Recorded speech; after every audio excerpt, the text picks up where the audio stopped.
Hello you little rascals, Josh here, and we are absolutely cock-a-hoop, that's right, cock-a-hoop, to announce that today's video is sponsored by Age of Darkness Final Stand. For spooky, cool, awesome, other adjectives. More on this in a bit. Although the gaming industry today is arguably the biggest entertainment industry going, to say that everything about it is straightforward would just be wrong. Video game development is fraught with plenty of issues, with studios going under what feels like every other day and with cancellations rife. That's without even mentioning just how much a given project can change over the course of development, with it sometimes even being the case that the finished product resembles nothing like the original concept. So, where are we going with all this? Well, the point is that it's always fun to deal with hypotheticals, the what-if moments of a given medium, and gaming is no different. It's big business, and a lot can rest on just a single decision.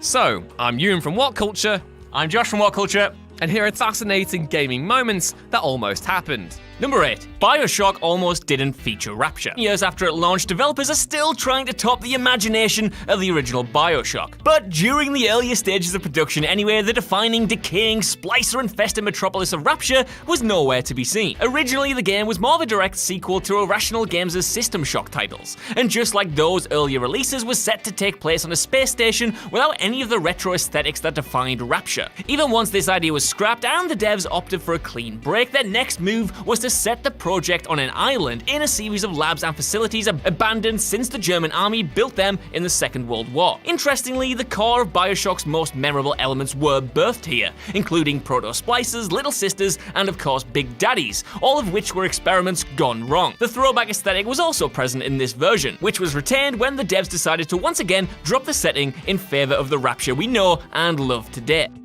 Number 7. GEARBOX nearly developed Halo 4. You struggle to find an Xbox exclusive as universally adored, or as influential, as Bungie's Halo series. The studio had originally intended for the franchise to be an RTS of sorts, and was even originally set to release for the Macintosh before evolving into a third-person shooter, and then into a first-person one over the course of development. The rest was history. Halo Combat Evolved released to universal acclaim, and spawned one of the most beloved mythologies in the gaming medium. However, there was always going to come a point in time when Bungie would have to leave the series behind, and someone else would step up to the plate. The matter of who was going to replace them actually led Microsoft to an unlikely name, GEARBOX, before they eventually settled on 343 Industries. According to IGN, Microsoft actively pursued the idea of giving Halo to an external studio, and the one in pole position was GEARBOX Software.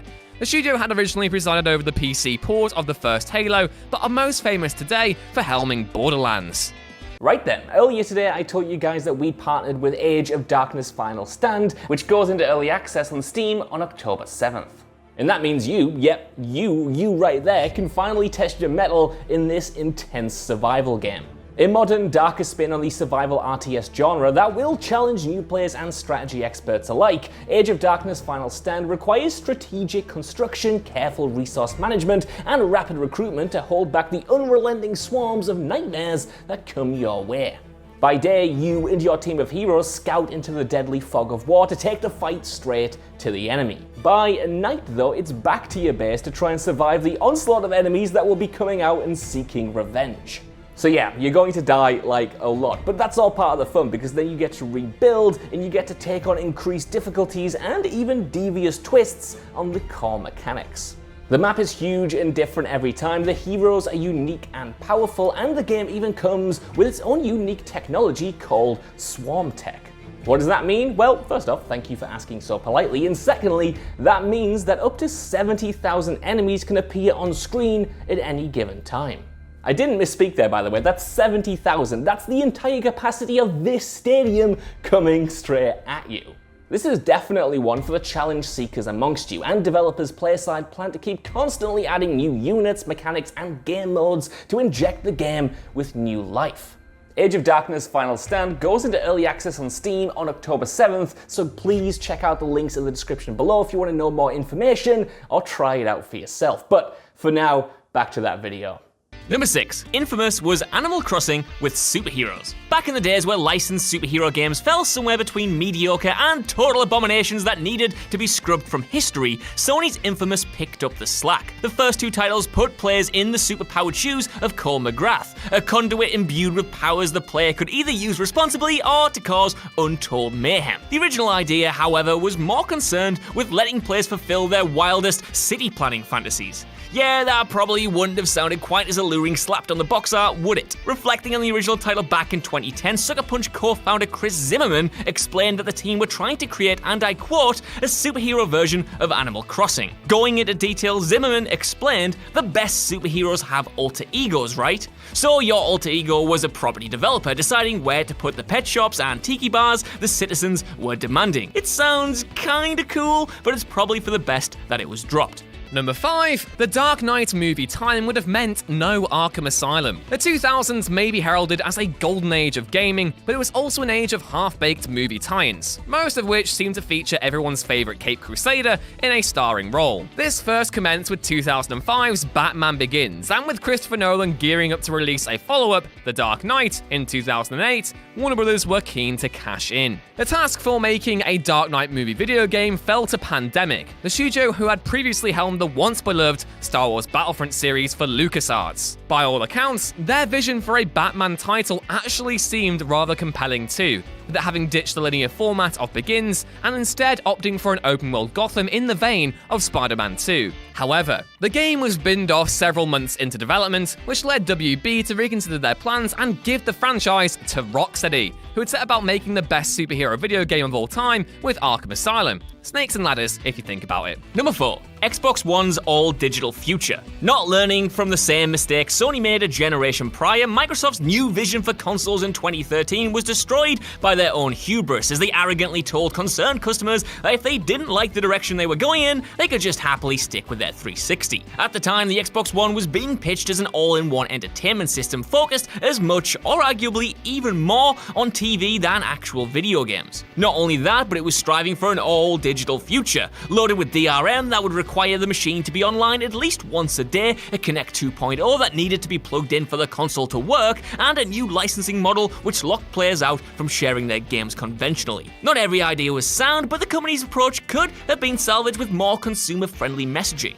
After intense backlash, Microsoft changed their tune, but it is remarkable how much the industry has veered towards their original vision recently. Number 3. Mario originally used a gun. To shoehorn in an appropriate Futurama quote, "Who needs courage when you can give Mario a gun?" was the question most likely asked by Nintendo when deciding on what their next protagonist should embody. Because, for a time, everyone's favourite Italian plumber had more in common with the Godfather's Luca Brasi than your local handyman, cackling "It's-a me" before performing a drive-by on an unsuspecting troop of Goombas. In an interview with the Famitsu magazine, Nintendo legend Miyamoto revealed that Mario was originally going to wield a gun, and that the original Mario Bros. Title was going to be a side-scrolling shooter. Miyamoto also stated that shoot-em-up stages were also considered, quote, "where Mario jumps on a cloud and shoots at enemies," but that the feature was scrapped when the company decided that jumping action made for much more compelling gameplay. Number 2. Team Bondi was nearly Rockstar's next big studio. Back in 2010, Team Bondi were top shaggers. Their revolutionary facial scanning tech made L.A. Noire a must-play title, and it was clear that they were pushing the industry forward in some pretty remarkable ways. Their ambitions overshadowed their actual resources though, and it was a partnership with Rockstar who agreed to produce and help develop the game, which allowed the title to properly coalesce and become such a smash hit. There were stories of mismanagement and a potentially strained working relationship with their new publisher, but they were initially chalked up to being mere teething problems, and Team Bondi's talent was viewed as being worth all that drama. In fact, it's been stated that Rockstar were looking to bring them into the fold properly, with the intent of making them the next big Rockstar development studio. That didn't happen though, and Bondi and Rockstar split on pretty terrible terms. The main creative leads couldn't see eye to eye, and in the end, the drama proved too much for both companies. Bondi went out on their own to produce their next game, then titled The Whore of the Orient, but shut down a little while later. And number 1, Elder Scrolls wasn't going to be an RPG. Although the Bethesda of today seem to be embroiled in controversy with almost every release, there's no denying the influence they've had on the RPG genre. Both the Elder Scrolls series and later Fallout have impacted heavily on the industry. but it is the former that kick-started it all. The first entry in the series was called Elder Scrolls Arena, and was so cool because it was originally going to be a tournament-based title. It was only later in development that Bethesda began to slowly incorporate RPG elements. But originally, the actual structure of the game seemed to have more in common with Pokemon than the open-ended exploration that the studio have become renowned for. The actual title also harkens back to the original concept Bethesda had in mind. The player would travel with their companions and partake in various tournaments, while the game would end with the player becoming the champion of the Imperial City. Had that continued, there'd be nay Morrowind, Oblivion, or Skyrim, and let's be honest, where else would we sustain our sweet, sweet, sweet roll habits?